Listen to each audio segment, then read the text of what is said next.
Friends, இன்னைக்கு என்ன பார்க்க போறேன்னா, நான் கடைக்கு போன இடத்துல எனக்கு ரொம்ப பிடிச்சது. ஏற்கனவே நான் வந்து இந்த சட்டி வந்து மீன் குழம்புக்கு நான் வாங்கியிருக்கேங்க. இந்த கருப்பு சட்டி நான் ஃபர்ஸ்டே இது வாங்கிட்டேன். அதுக்கப்புறம் இந்த சட்டியை நான் பார்க்கும்போது எனக்கு ரொம்ப பிடிச்சிச்சு. இங்க பாருங்க, அழகா இது நம்ம சாதம் வடிச்சுக்கலாம், சாம்பார் வச்சுக்கலாம், நம்ம கடைஞ்சிக்கலாம், எல்லாமே செய்யலாம். பாருங்க, சூப்பரா இருக்கும்.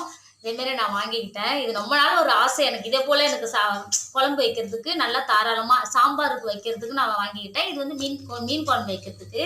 அப்புறம் வரும்போதே கடையில காயெல்லாம் வாங்கிட்டாங்க. ஃப்ரெஷ்ஷா அவரைக்காய் வித்துது. இன்னைக்கு நம்ம வீட்டுல சாம்பார் வந்து அவரைக்காய் சாம்பார் வைக்க போறோம். பொரியல் வந்து வெண்டைக்காய் பொரியல், அப்புறம் கொஞ்சோண்டு பொன்னாங்கண்ணி கீரை வாங்கிக்கிட்டேன். அப்புறம் முருங்கைக்கீரையும் வாங்கிக்கிட்டேன். சொரக்காய் கொஞ்சம் வாங்கிக்கிட்டேன். இப்போ சின்ன வெங்காயம் போட்டு தான் சாம்பார் வைக்க போறேன்.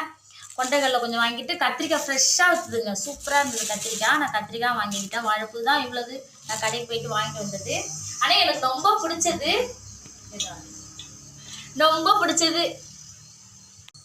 சூப்பராக எனக்கு ரொம்ப பிடிச்சது இன்னைக்கு வந்து இந்த மண் சட்டி தான். இது மண் சட்டின்னு சொல்லலாம், மண் பானைன்னு சொல்லலாம், நம்மளோட விருப்பம் தான். இனிமேல் சாம்பார் இதுலேயும் நான் வச்சுப்பேன், சாதமும் வடிக்கலாம். நம்மளோட விருப்பம், நம்ம என்ன வேணாலும் செஞ்சுக்கலாம். இவ்வளோதான் வீடியோ. இந்த வீடியோ பிடிச்சிருந்தா லைக் பண்ணுங்கள், ஷேர் பண்ணுங்கள். பாய்.